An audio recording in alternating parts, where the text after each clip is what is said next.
Ku hidup karena anugerah-Mu. Ku hidup karena kasih-Mu.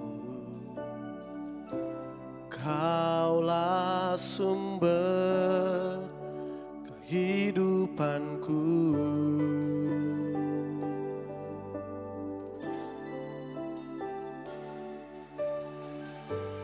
Ku hidup untuk menyembah-Mu. Ku hidup untuk menyenangkan-Mu.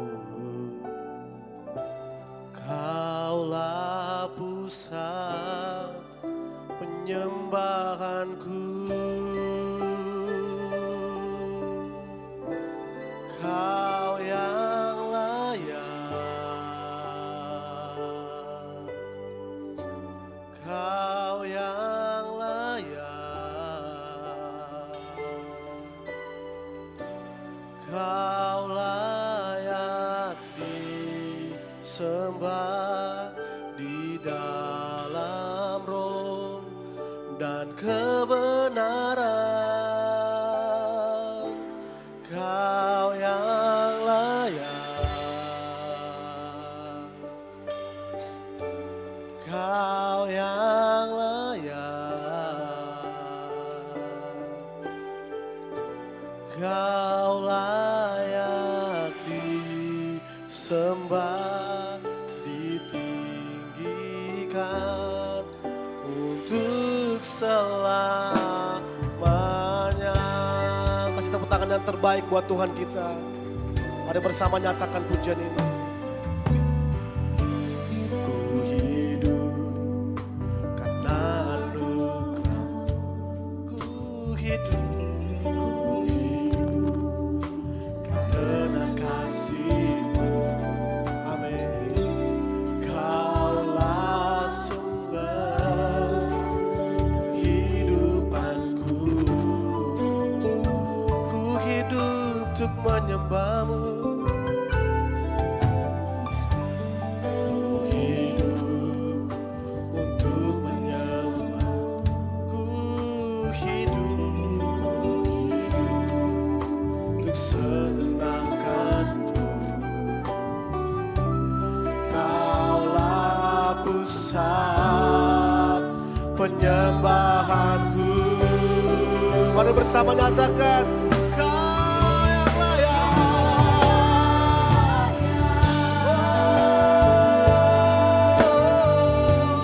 Kau yang layak, Kau layak disembah, Kau layak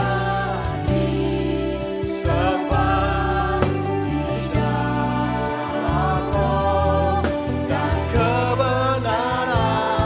Oh, Kau yang layak, Kau yang layak, Kau yang layak, Kau layak disembah, layak disembah, ditinggikan untuk selamanya. Biar umat Tuhan nyanyikan pujian ini, bahwa kita hidup karena anugerah-Nya.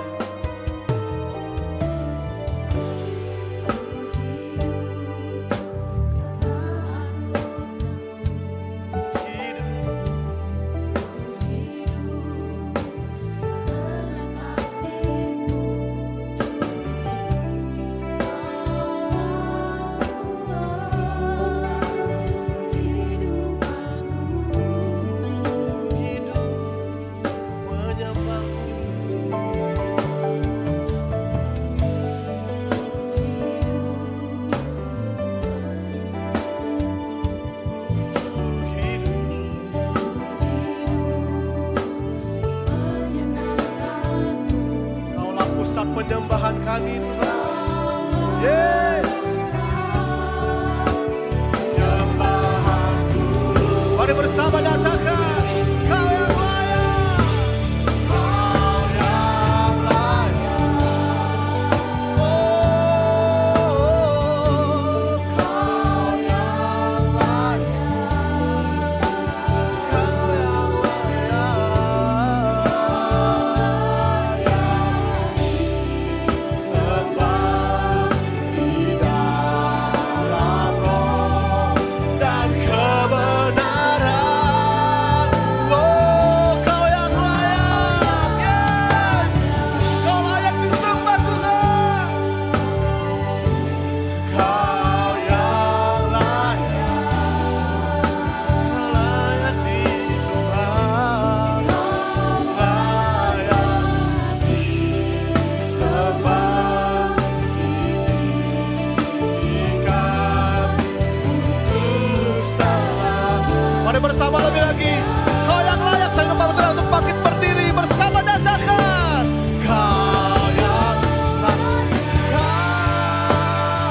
bersama-sama nyatakan, Kau yang layak, Kau yang layak. Kau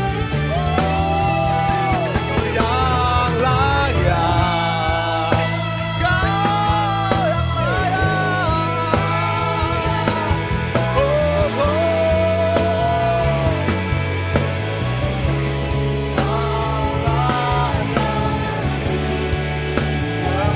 Di dalam roh dan kebenaran,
yang layak ditinggikan namamu, kuasamu, kasihmu kekal dalam hidup kami. Ini kami merasakannya Tuhan, dan kami bangga punya Allah seperti Engkau. Hidup kami bersuka cita karena kami punya Allah seperti Engkau. Terima kasih buat hari ini Tuhan. Kami umat Tuhan yang siap bersuka cita melompat bagi Tuhan. Sama-sama kita katakan haleluya. Amin. Shalom Bapak Saudara terkasih, shalom. Saya percaya kita orang-orang yang bersuka cita bagi Tuhan, amin. Masih senggol kanan kirinya katakan, dia Raja yang mulia. Haleluya. Come on.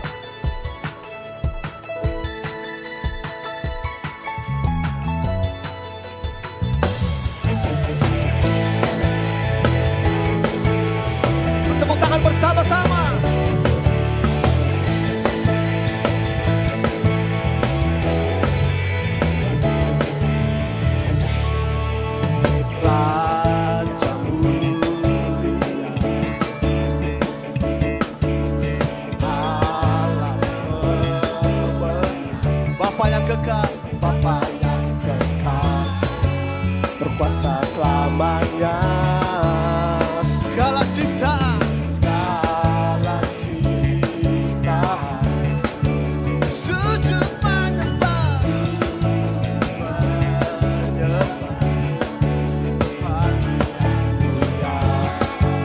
berkuasa selamanya.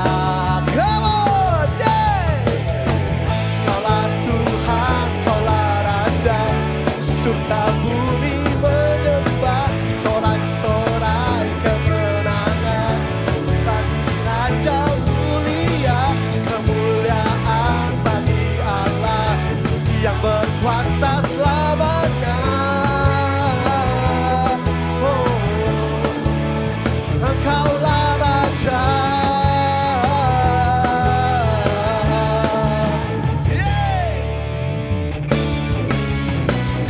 Allah cinta, sujud menyembah, sujud menyembah bagi yang mulia, kuasa selamanya. Ayo bersama katakan, kaulah Tuhan, kaulah Raja, surga bumi menyembah, sorak-sorai kemenangan bagi Raja mulia, kemuliaan bagi Allah yang berkuasa selamanya. Engkaulah Raja, Engkaulah Raja, surga bumi menyembah, sorak-sorai kemenangan bagi Raja mulia, kemuliaan bagi Allah yang berkuasa selamanya. Umat Tuhan saja nyatakan, kaulah Tuhan, come on. Kaulah Tuhan, kaulah Raja.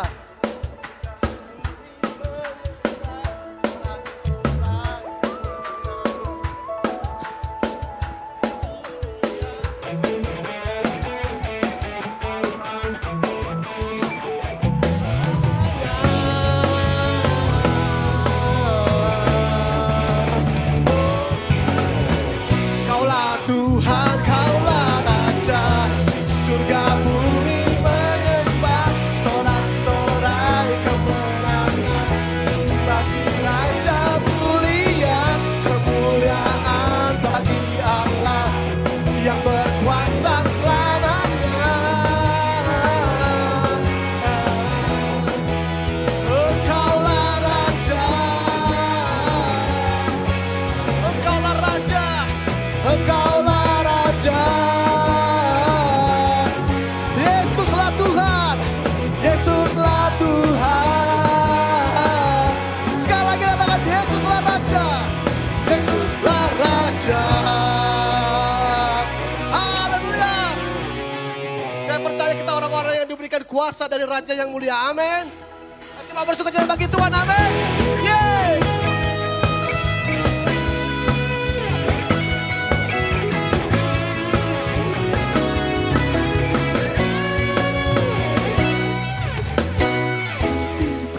Kuasa dari Raja mulia, menaklukkan musuh di bawah kaki.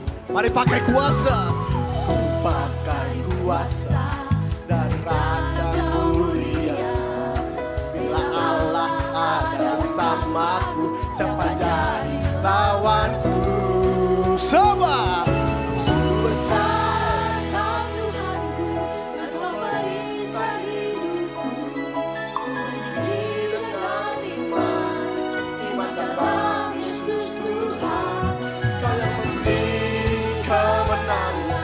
bersorak merayakan keturunan Engkau Raja sekalian.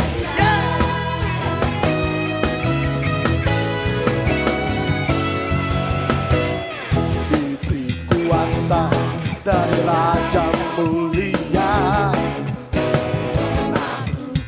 di bawah kakiku, bawah kaki, ku pakai kuasa, pakai kuasa dari Raja mulia. Bila Allah ada bersama, siapa jadi? Bila Allah ada bersamaku, Allah bersama, siapa jadi? Sekali lagi katakan, bila Allah ada bersamaku, ada bersama, siapa jadi lawanku? Sungguh besar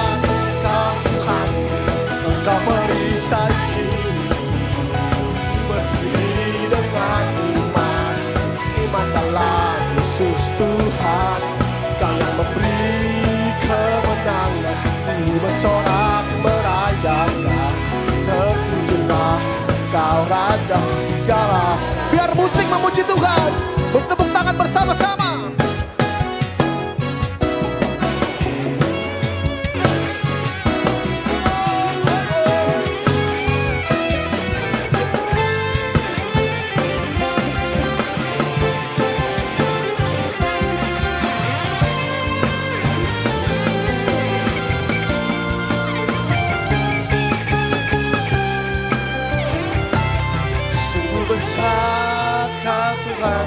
Engkau perisai hidupku, berdiri dengan iman, iman dalam Yesus Tuhan. Kau yang memberi kemenangan, ku bersorak merayakan, terpujilah Engkau Raja. Sekali lagi datangkan, sungguh besar kamu, sungguh besar.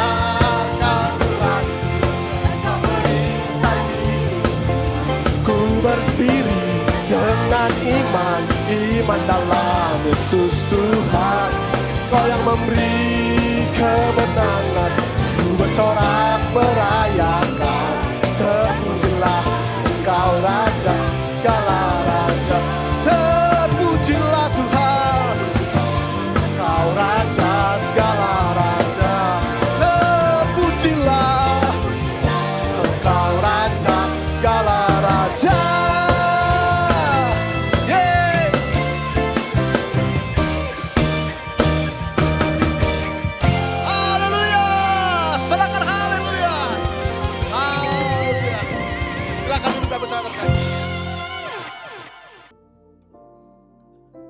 Mata kami tertuju padamu,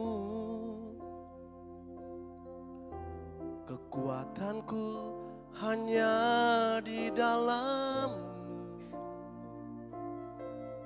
erat dalam dekap-Mu, terlebih di saat aku mengerti.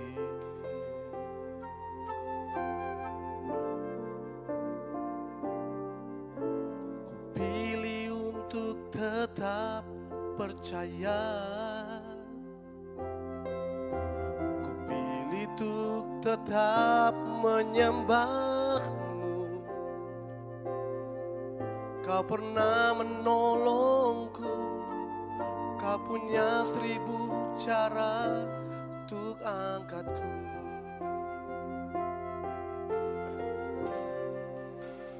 Anugerah-Mu jadi perisaiku, mengelilingiku, memeliharaku. Anugerah-Mu untuk seumur hidupku. Ada saat yang lain pergi, anugerah-Mu jadi perisaiku, mengelilingiku, memeliharaku. Anugerah-Mu untuk seumur hidupku, terjadi dalam hidupku. Tepuk tangan yang meriah bagi Tuhan kita. Mari naikkan pujian ini. Mata kami tertuju padamu, kekuatanku hanya di dalam-Mu, erat dalam dekap-Mu, terlebih di saat aku mengerti. Kami memilih untuk tetap percaya Tuhan. Pilih untuk tetap percaya. Amin. Pilih untuk tetap menyembah-Mu. Kau pernah menolongku. Imani pujian ini. Kau punya 1000 cara untuk angkatku. Mari umat Tuhan nyatakan anugerah-Mu Tuhan, anugerah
Kita ada sampai detik ini semua karena anugerah Tuhan.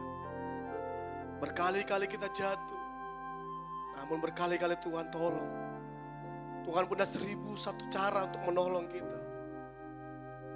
Bila anugerah jadi perisai yang memelihara kita, mengelilingi kita. Hari ini terima kekuatan dari Tuhan. Tuhan hadir di tengah-tengah kita hari ini.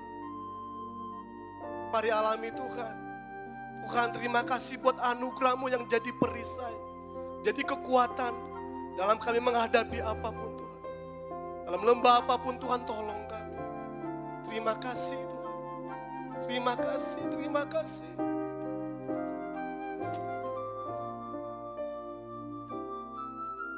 Yes.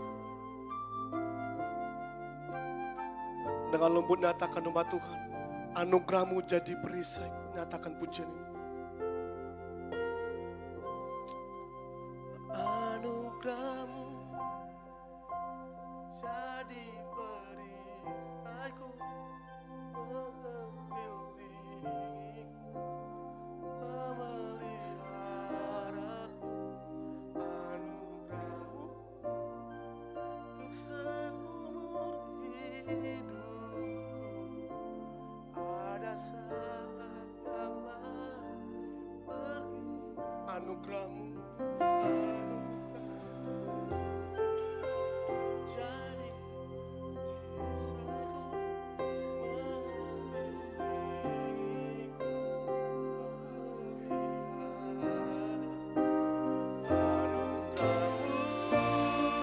untuk seumur hidup terjadi dalam hidupku.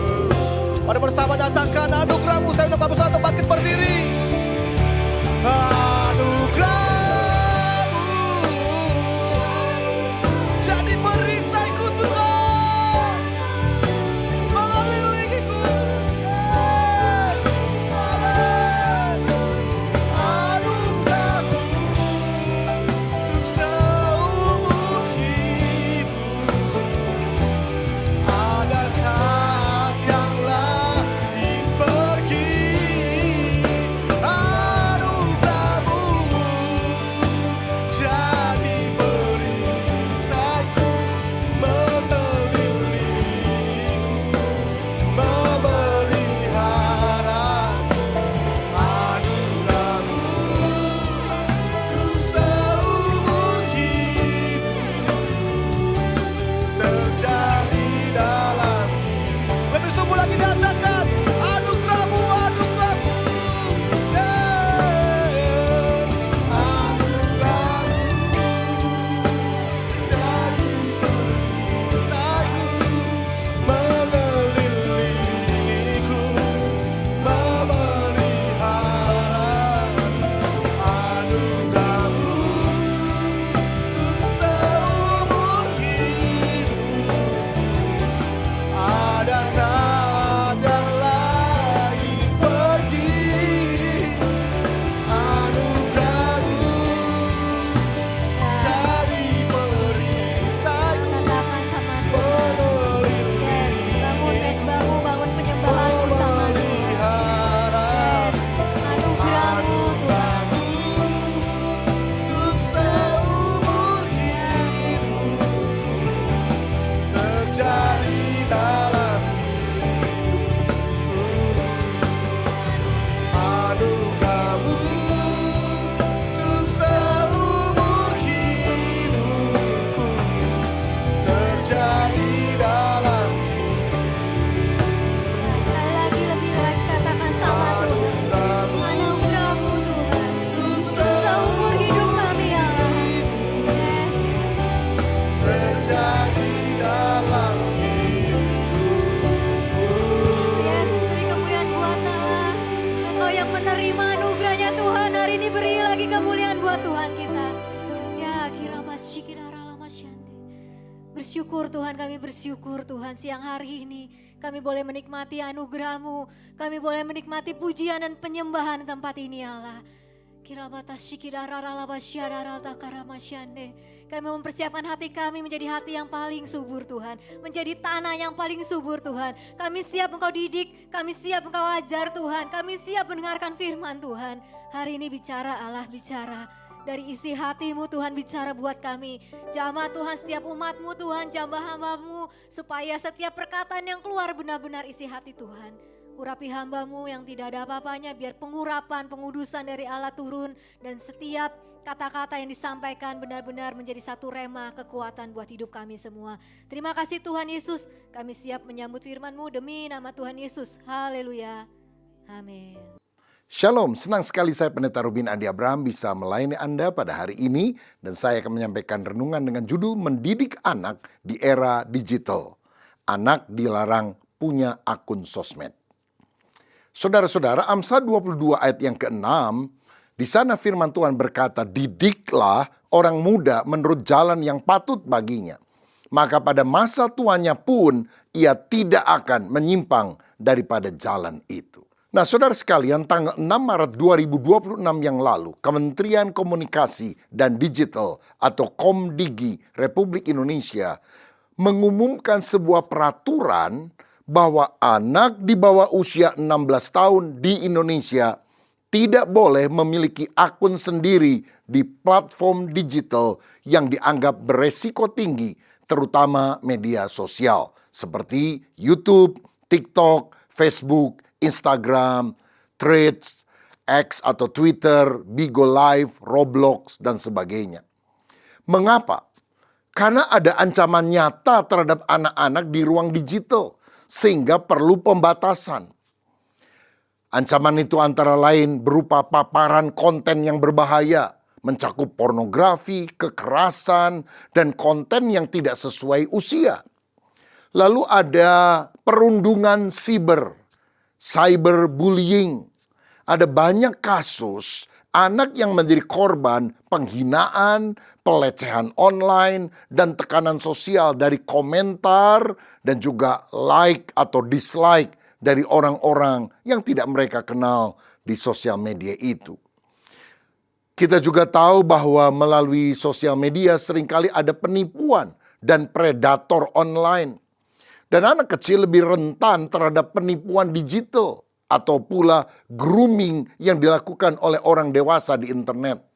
Yaitu melakukan pendekatan-pendekatan dengan kata-kata yang manis, sehingga anak itu rasanya mulai percaya kepada dia, tetapi tujuannya dieksploitasi secara seksual dan yang lain.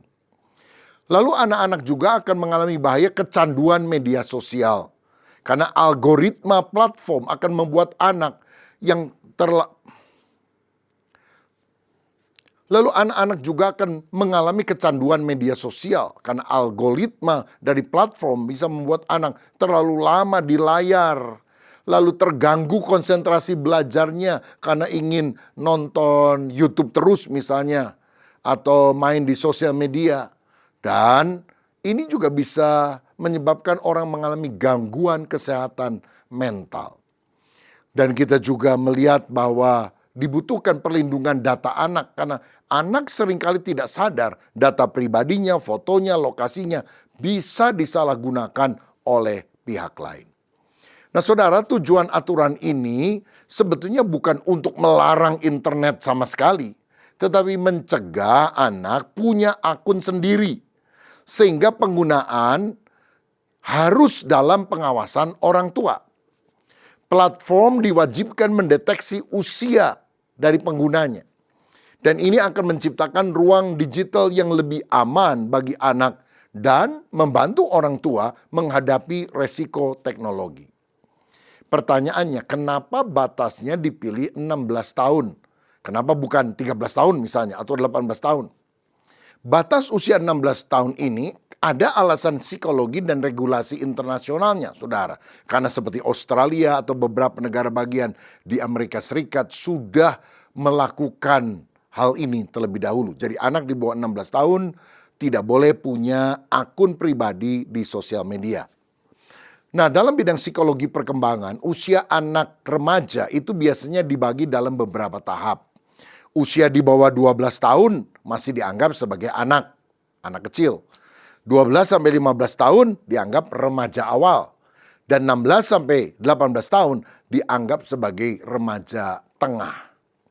Nah, penelitian menunjukkan pada usia sekitar 15 sampai 16 tahun, anak mulai lebih mampu mengontrol emosinya, lebih memahami konsekuensi sosial, dia bisa lebih kritis terhadap informasi.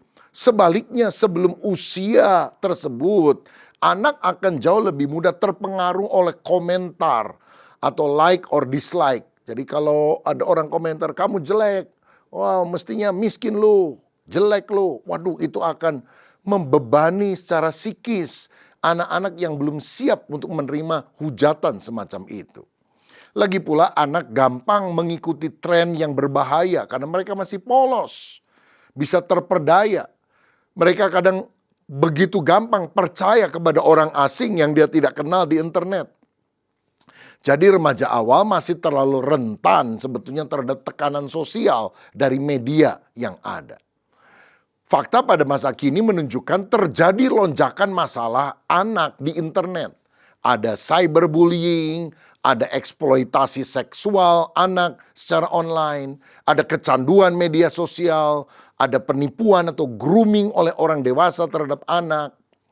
Nah, menurut data, rata-rata anak di Indonesia mulai menggunakan media sosial di usia yang masih sangat muda. 9 tahun sampai 12 tahun. Bahkan ada yang lebih muda daripada itu. Nah, ini sebetulnya masih terlalu dini untuk mereka bisa masuk di dalam dunia sosial media. Jadi pemerintah mencoba menyeimbangkan kedua hal ini. Yang pertama, perlindungan anak sehingga membatasi resiko negatif dalam dunia digital terhadap anak kecil. Tetapi sebaliknya, yang kedua adalah menjaga kebebasan akses teknologi sehingga anak dan remaja tetap bisa belajar teknologi dan komunikasi. Karena itu dipilih bukan usia 13 tahun karena dianggap terlalu muda. Bukan juga usia 18 tahun dianggap terlalu membatasi. Maka di Indonesia dipilih usia 16 tahun sebagai usia kompromi. Jadi setelah 16 tahun ke atas boleh punya akun pribadi di sosial media, tapi di bawah 16 tahun masih belum diperbolehkan. Nah sekarang yang penting, bagaimana sikap kita sebagai orang Kristen terhadap aturan di atas? Apakah aturan ini baik atau buruk? Nah saudara-saudara, firman Tuhan sebetulnya memberikan mandat yang sangat jelas. Amsal 22 ayat 6 tadi berkata, didiklah orang muda menurut jalan yang patut baginya. Jadi kita harus mendidik anak-anak kita supaya dia berjalan pada jalan yang lurus. Jalannya Tuhan sendiri. Nah kita sedang hidup di zaman di mana dunia tidak perlu lagi masuk melalui pintu rumah. Sekarang ini dunia masuk melalui layar kecil di tangan kita masing-masing. Di gadget kita, di HP kita. Anak-anak kita sekarang belajar dari internet, bergaul di internet, bahkan mencari identitas diri pun di internet. Pertanyaannya pada hari ini, siapa yang sedang mendidik anak-anak kita? Apakah kita sebagai orang tuanya ataukah dunia digital? Nah saya ingat satu cerita. Satu hari ada seorang bapak pulang lebih cepat dari kantor sebab dia ingin makan malam bersama dengan keluarganya. Waktu dia masuk rumah, dia melihat satu keadaan yang membuat dia terdiam. Karena apa? Anak yang pertama duduk di sofa menatap ponselnya. Lalu anak kedua sedang bermain di kamarnya dengan headset. Dia main game online. Sedangkan istrinya dia lihat di meja makan sambil menonton video pendek. Tidak ada pertengkaran, tidak ada keributan. Tapi rumah itu sunyi. Akhirnya si bapak berkata, rumahku penuh orang. Tapi terasa kosong. Inilah kondisi yang terjadi karena orang masing-masing terisolir dalam dunianya sendiri-sendiri. Mereka nggak peduli dengan orang lain. Masih tinggal bersama tapi tidak menjadi sesama. Ya, ada yang bilang autis dengan pikirannya sendiri. Nah, pertempuran terbesar orang tua pada hari ini bukan melawan teknologi sebetulnya. Tapi melawan pengaruh yang membentuk hati si anak itu. Realitasnya dalam banyak keluarga, anak lebih mendengar dunia digital daripada keluarga. Jika suara orang tua makin pelan, bahkan nyaris tak terdengar, dunia akan berbicara lebih keras. Apakah ke arah yang betul ataukah ke arah yang salah? Saudara, fokus perhatian anak kita sekarang sudah direbut oleh teknologi. Sekarang kadang-kadang anak kecil baru 3-4 tahun, kalau diajak makan di restoran atau di rumah bahkan, nggak mau makan, kecuali sambil nonton YouTube. Kecuali sambil pegang gadget.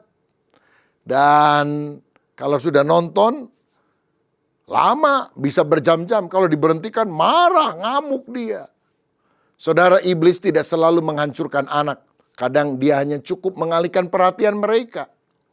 Makanya kita harus mendidik mereka untuk mengenal Tuhan dan menjalin relasi akrab dengan keluarga sebagai hal yang utama dan tidak terus terikat oleh gadget. Nah, sekarang kita akan lihat beberapa kebenaran. Yang pertama, mengenal nilai anak. Dalam Mazmur 127 ayat 3 dikatakan, sesungguhnya anak-anak lelaki adalah milik pusaka dari Tuhan. Alkitab menyebut anak sebagai pusaka. Pusaka berarti sesuatu yang berharga, yang dipercayakan Tuhan kepada kita untuk dijaga. Anak bukan hanya hasil biologis orang tua belaka. Anak adalah titipan Tuhan kepada orang tua. Tuhan Yesus sangat menghargai anak-anak. Dalam Matius 18 ayat 3 misalnya, Yesus berkata, sesungguhnya jika kamu tidak bertobat dan menjadi seperti anak kecil ini, kamu tidak akan masuk ke dalam kerajaan sorga. Di ayat 6 Yesus melanjutkan, tetapi barang siapa menyesatkan salah satu dari anak-anak kecil ini yang percaya kepadaku, lebih baik baginya jika sebuah batu kilangan diikatkan pada lehernya, lalu ia ditenggelamkan ke dalam laut. Ini menunjukkan betapa berharganya nilai seorang anak di hadapan Tuhan. Dan lebih baik orang yang menyesatkan anak kecil itu ditenggelamkan ke dasar laut. Saudara, di sosial media banyak penyesatan-penyesatan terjadi. Jadi anak-anak kadang belum bisa membedakan mana yang benar, mana yang salah. Mana yang asli, mana yang palsu. Kalau dicekoki terus, mereka tidak bisa membedakan yang realistis dengan sesuatu yang sebetulnya tidak pernah ada. Saudara, masalah zaman ini adalah kesibukan. Banyak orang tua bilang, saya bekerja demi anak. Saya cari uang demi masa depan anak. Tapi kadang anak-anak berkata dalam hati, aku tidak membutuhkan uang sebanyak ini. Aku tidak membutuhkan gadget secanggih ini. Aku hanya butuh perhatian dan waktu bersama dengan orang tuaku. Saudara pernah dengar cerita seorang anak kecil satu hari bertanya kepada papanya, Papa, gaji papa itu 1 jam berapa sih? Ngapain kamu anak kecil mau tanya gaji papa per jam lagi? Enggak, pengen tahu aja Pak, berapa sih gaji papa per jam? Ya kira-kira 100.000 rupiah, kata si bapaknya. Anak itu langsung pergi ke kamar dan kembali dengan beberapa lembar uang yang dijumlahkan. Dan dia bilang, Papa ini saya punya uang celengan 100.000. Bolehkah saya beli 1 jam waktu Papa? Papa mesti main sama saya. Papa nggak boleh pegang HP, Papa nggak boleh kerja, Papa harus main sama saya. Oh, betapa menyedihkan, saudara. Sampai waktu orang tua harus dibeli oleh anaknya. Karena sebetulnya kasih bagi seorang anak dieja menjadi waktu. Betapa kita harus menyediakan waktu bersama dengan anak-anak kita. Maka sebagai orang tua, mari kita luangkan waktu untuk berbicara dengan anak. Kita bisa makan bersama tanpa gadget, tapi ngobrol dari hati ke hati. Bercerita apa yang sedang terjadi, bertanya, mungkin ada persoalan, ada sesuatu yang mereka simpan di dalam hati. Dengarkan juga cerita mereka. Kadang anak-anak ketika berbicara tidak butuh solusi, mereka hanya butuh didengarkan oleh orang tuanya. Maka kita harus menjadi orang tua yang membuka hati dan telinga kita untuk mendengarkan apa yang dikatakan oleh anak-anak kita. Didiklah orang muda menurut jalan yang patut baginya. Anak seringkali bukan hanya perlu pengetahuan, tapi arahan hidup, direction. Dan dia perlu orang tua untuk berkata, ambil langkah ini nak, ini jalan yang benar. Di zaman digital, anak bisa belajar banyak hal. Dari internet, teknologi, hiburan, tren. Tapi yang paling penting, dia perlu orang tua yang berkata, hiduplah takut akan Tuhan. Apapun yang kamu lakukan, jangan pernah tinggalkan ibadah. Cintai Tuhan, layani Tuhan dengan segenap hati. Dan itulah yang akan membuat arah hidup anak itu berada pada jalan yang benar. Teknologi hanya memberi informasi, tapi hanya Tuhan yang bisa mentransformasi kehidupan kita menjadi baru. Masalahnya banyak anak sekolah pada masa kini lebih tahu cara memakai aplikasi daripada cara mengendalikan emosinya. Artinya, kemampuan digitalnya bisa berkembang pesat dengan hebat, tapi karakternya tertinggal. Padahal untuk menjadi orang yang bisa diterima oleh lingkungan, bisa bersosialisasi, dibutuhkan karakter yang baik. Maka orang tua harus menjadi teladan dalam penggunaan teknologi. Keluarga perlu menjadwalkan waktu-waktu bersama untuk berdoa, untuk sharing firman di rumah. Bahkan gereja perlu mengajarkan literasi digital yang rohani, yang benar kepada generasi muda. Supaya kita sungguh-sungguh memiliki patokan yang benar. Hal yang kedua adalah melindungi anak. Yang tadi mengenal nilai anak berharga di mata Tuhan. Yang kedua, melindungi anak. Dunia digital saat ini ibarat taman bermain yang luas tanpa pagar pengaman sama sekali. Nah, kita perlu menyadari bahwa teknologi tidak netral secara moral. Dia membentuk cara kita berpikir. Secara saintifik, usia 16 tahun adalah ambang batas krusial dalam perkembangan manusia. Saudara tahu ada prefrontal cortex, yaitu bagian otak depan yang mengatur pertimbangan moral, pengendalian diri, itu belum matang.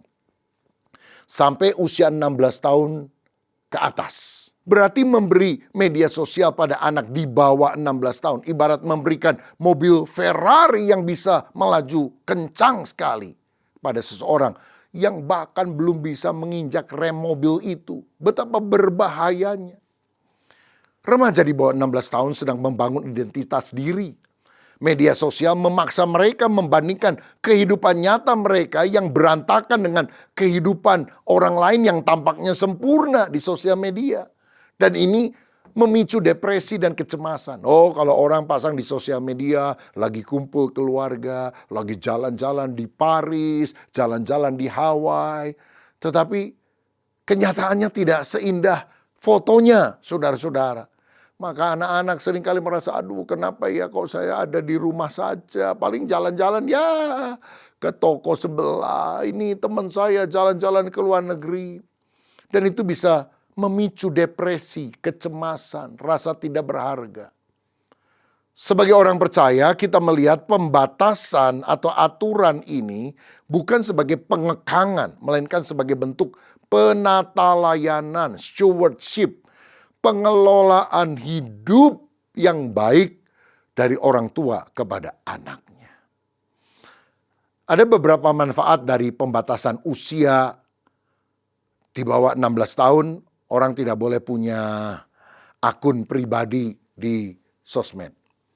Yang pertama, dia akan meningkatkan fokus dan konsentrasi anak pada tugas akademik dan hobi di dunia nyata tanpa gangguan notifikasi yang konstan, yang terus-menerus dari HP-nya. Jadi dia bisa mengerjakan tugas sekolah dengan baik, bisa bergaul dengan orang lain. Yang kedua, kualitas tidur pun akan lebih bagus. Karena mengurangi paparan blue light dari layar HP yang sebetulnya sangat berbahaya bagi pertumbuhan fisik dan hormon seorang anak dan remaja. Yang ketiga akan mendorong anak untuk membangun keterampilan sosial. Bisa komunikasi tatap muka, bisa berempati secara langsung dalam pergaulan dengan teman-temannya. Bukan melalui simbol atau emoji yang muncul di dalam sosmed. Yang keempat, ini juga penting untuk kita bisa membangun disiplin diri dan kekuatan karakter yang mampu menunda kesenangan. delay gratification.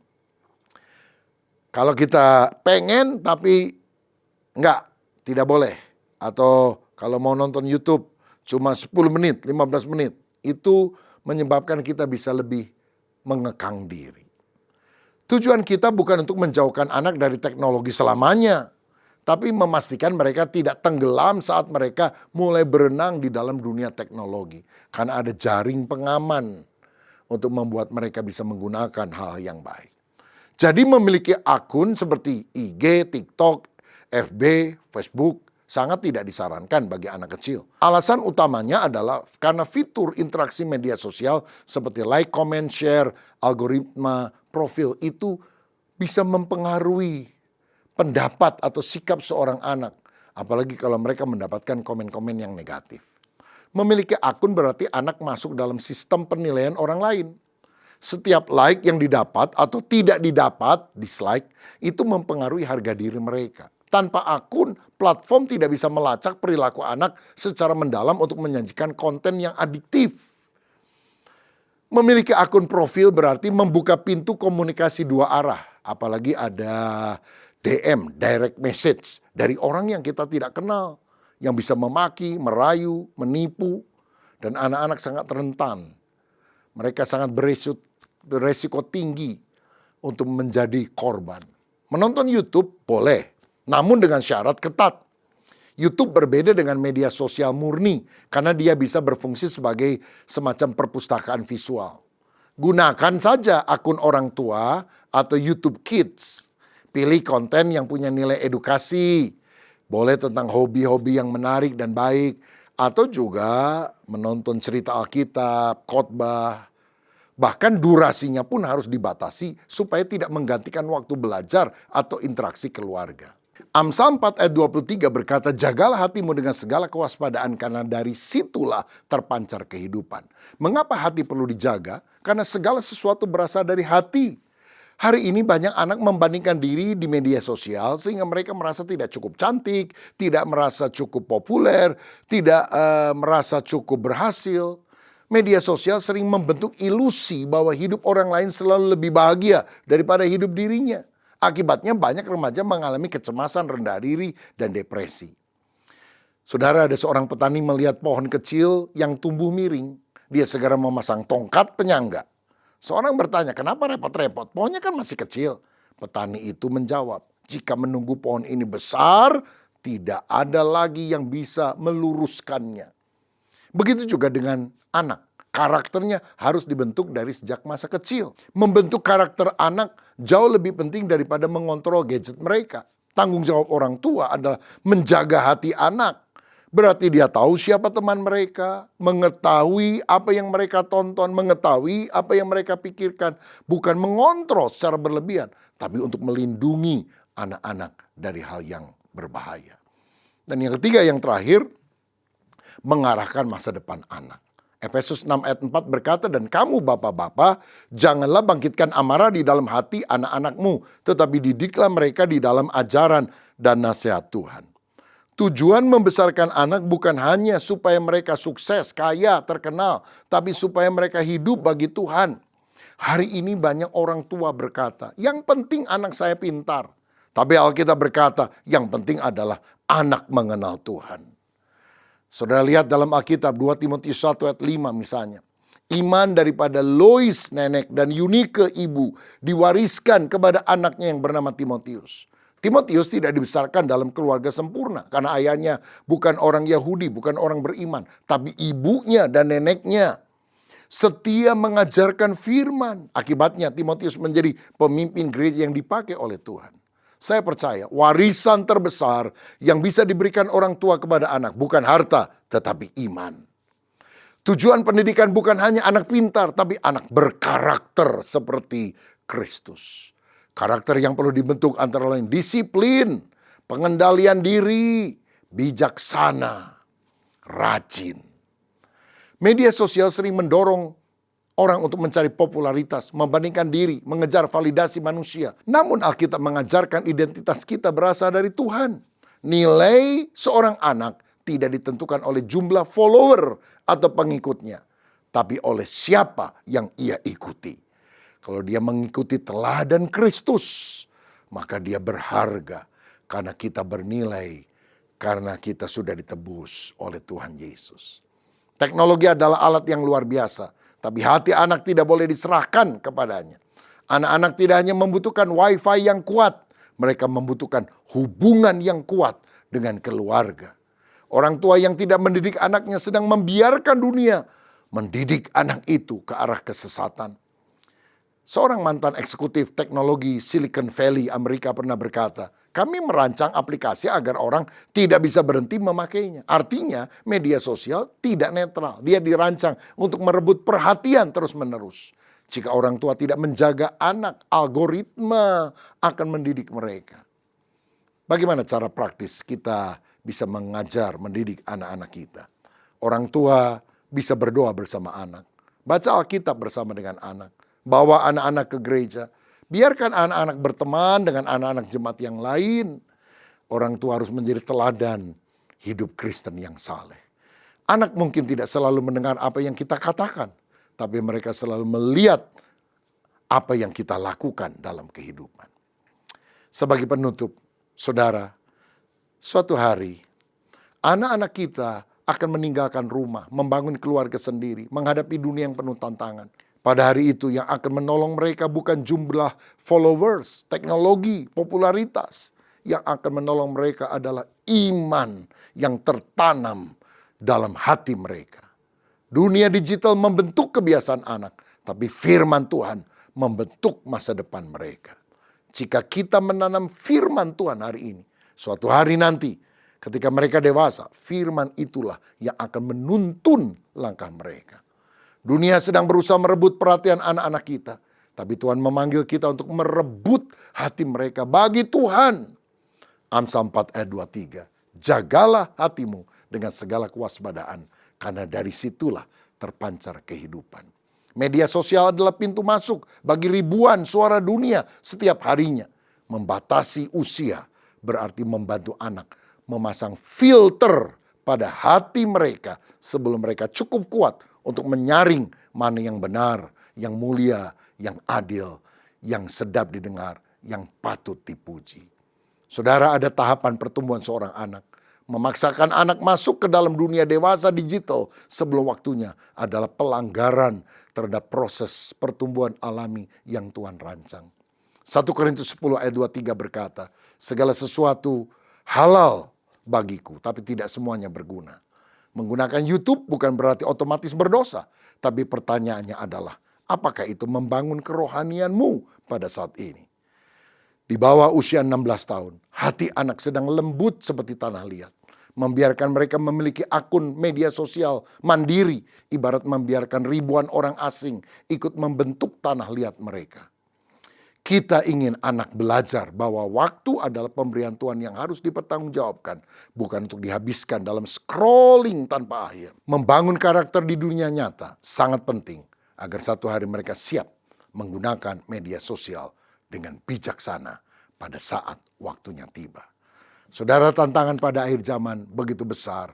Termasuk di dalam cara kita mendidik anak. Karena tantangan teknologi media sosial sangat luar biasa. Tapi biar kita diberi hikmat oleh Tuhan. Tidak abai, cuek, gak peduli. Malah kalau sibuk kita kasih aja media sosial. Sehingga anak diracuni oleh hal-hal yang tidak baik. Tapi biar kita menjadi orang tua yang bertanggung jawab. Yang mengajak anak-anak kita berbicara. Dan mengajarkan mereka hidup takut akan Tuhan. Siapa yang hari ini mau berkata, aku mau lebih memperhatikan anakku, cucuku, pendidikan mereka. Untuk kemuliaan nama Tuhan, untuk jalan yang benar. Mari kita berdoa. Bapa, terima kasih untuk kebenaran firman-Mu. Biar kami menangkap esensinya dan kami mempraktekkan dalam hidup kami.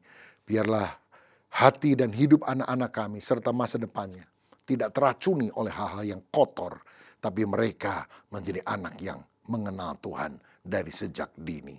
Berkat-Mu atas kami dalam nama Tuhan Yesus Kristus. Amin. Tuhan memberkati.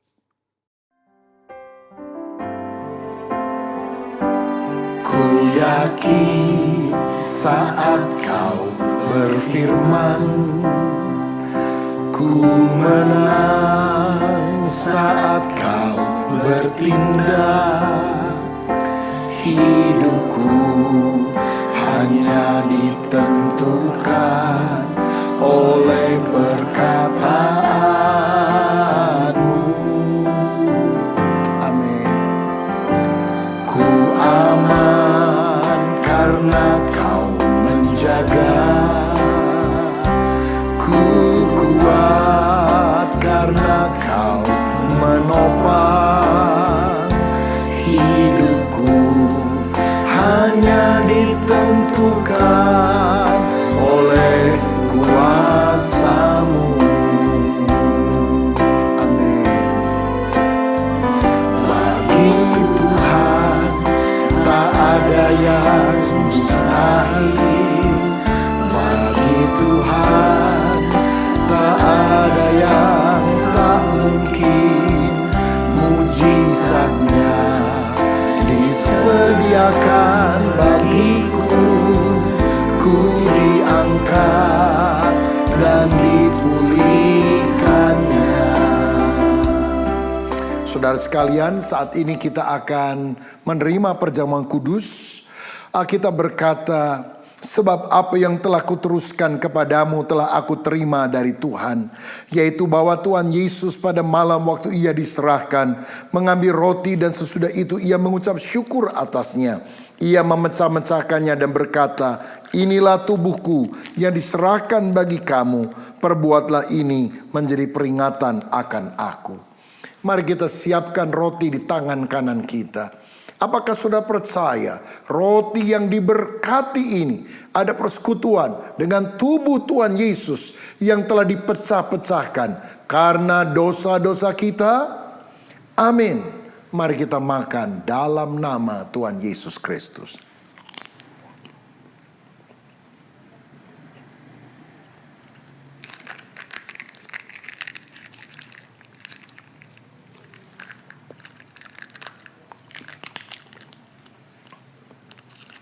Selanjutnya firman Tuhan berkata, demikian juga ia mengambil cawan sesudah makan, lalu berkata, cawan ini adalah perjanjian baru yang dimateraikan oleh darahku.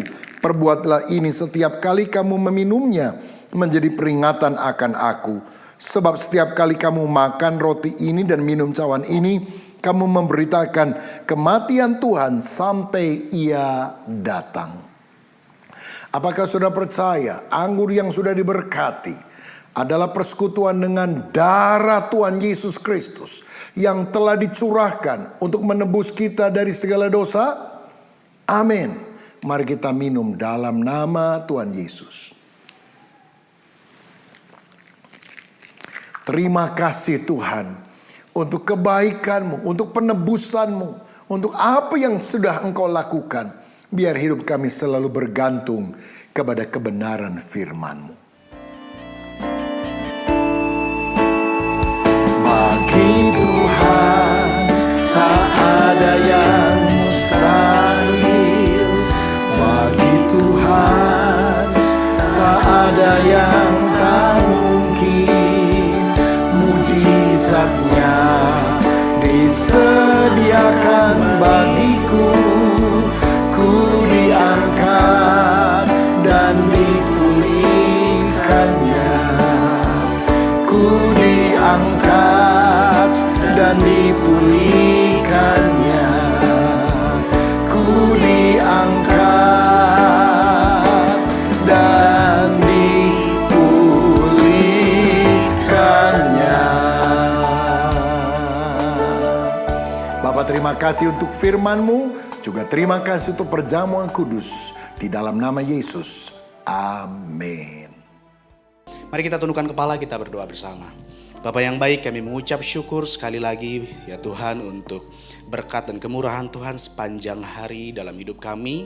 Kalau hari ini kami bisa datang bersama dengan keluarga kami, bertemu dengan saudara seiman kami untuk kami berhimpun, berkumpul, memuji dan menyembah Tuhan. Dan kami juga dikuatkan, diarahkan dan juga dinasehati oleh firman-Mu yang sudah meneguhkan kami tentang betapa pentingnya doa dan keintiman bersama dengan Tuhan. Kami berdoa bila kiranya benih firman yang disampaikan pada siang hari ini itu boleh tumbuh subur di hati kami dan kami menjadi pelaku-pelaku kebenaran firman Tuhan. Berkati hamba-Mu Pendeta Anastasia Happy yang sudah menjadi saluran berkat bagi kami sepanjang 3 kali ibadah hari ini. Tuhan juga memberkati dalam setiap apapun yang dikerjakan oleh hamba-Mu ini, dalam pekerjaannya, dalam profesinya sebagai seorang dokter, dan juga di pelayanan, di keluarga, dimanapun Tuhan tempatkan beliau, biarlah Tuhan pakai dan mengurapi lebih dahsyat lagi, sehingga melalui pelayanannya, melalui hidupnya ada dampak yang positif, ada dampak yang baik, dan setiap orang boleh mengenal dan mengalami kasih Tuhan. Kami berdoa ya Tuhan, menyerahkan para pemimpin rohani kami di tempat ini ke dalam tangan-Mu. Kami berdoa buat Pak Rubin, berdoa buat Pak Suwito, buat Pak Christopher, dan juga buat Pak Roni. Kami berdoa bila kiranya Tuhan mengurapi dan memakai setiap pemimpin rohani kami, dan setiap panggilan mereka dalam keluarga mereka dimanapun Tuhan tempatkan. Tuhan akan pakai mereka untuk menjadi jawaban bagi setiap jiwa-jiwa yang membutuhkan. Setiap pengurus, setiap pelayan Tuhan yang Tuhan sudah percayakan di gereja lokal kami, Tuhan juga mengurapi dan memakai lebih lagi. Kami berdoa buat setiap jemaat-Mu yang hari-hari ini sedang bergumul dalam masalah ekonomi, kesehatan, hubungan apapun. Kami berdoa di dalam nama Tuhan Yesus, Engkau Allah yang menyatakan pribadi-Mu, sehingga setiap kami yang mungkin hari-hari ini sedang sakit, Tuhan sembuhkan.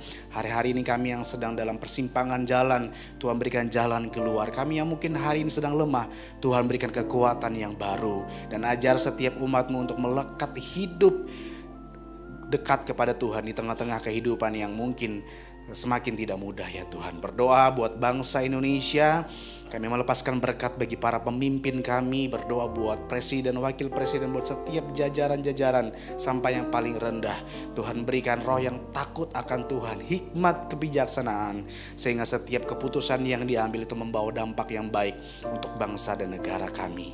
Dan pada akhir ibadah ini ya Tuhan Yesus, kami memohonkan berkat kemurahan Tuhan buat setiap kami yang datang, sehingga setiap kami yang pulang dari tempat ini, kami menerima kekuatan yang baru untuk kami menjalani 1 minggu ke depan. Dan kami mengangkat kedua tangan kami, menyiapkan hati kami untuk menerima berkat yang datang daripada Tuhan. Mari jemaat Tuhan, kita sama-sama mengangkat kedua tangan kita.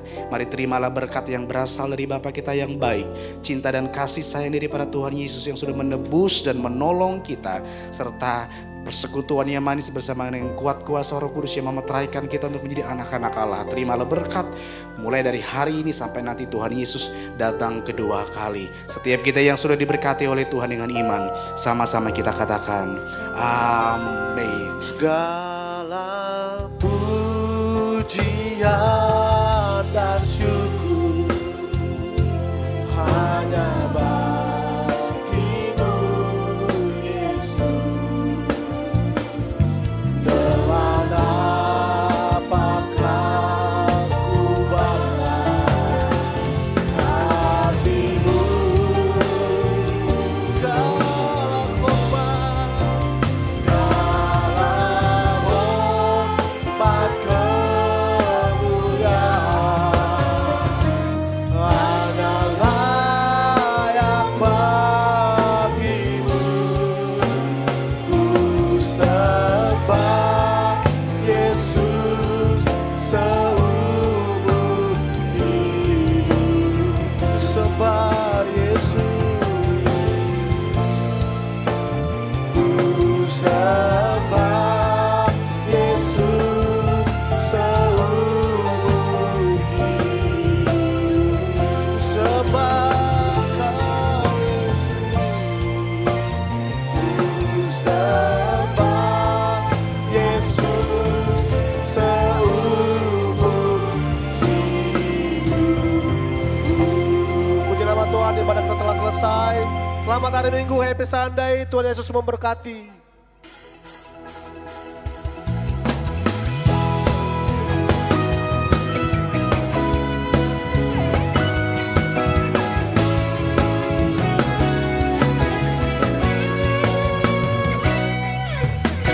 Diberi kuasa dari Raja Mulia, menaklukkan musuh di bawah kakiku.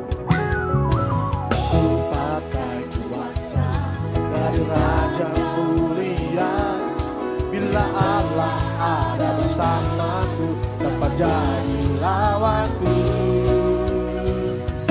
Sungguh besar Kau Tuhanku, Engkau perisai hidupku.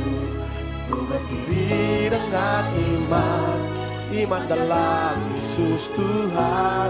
Kau yang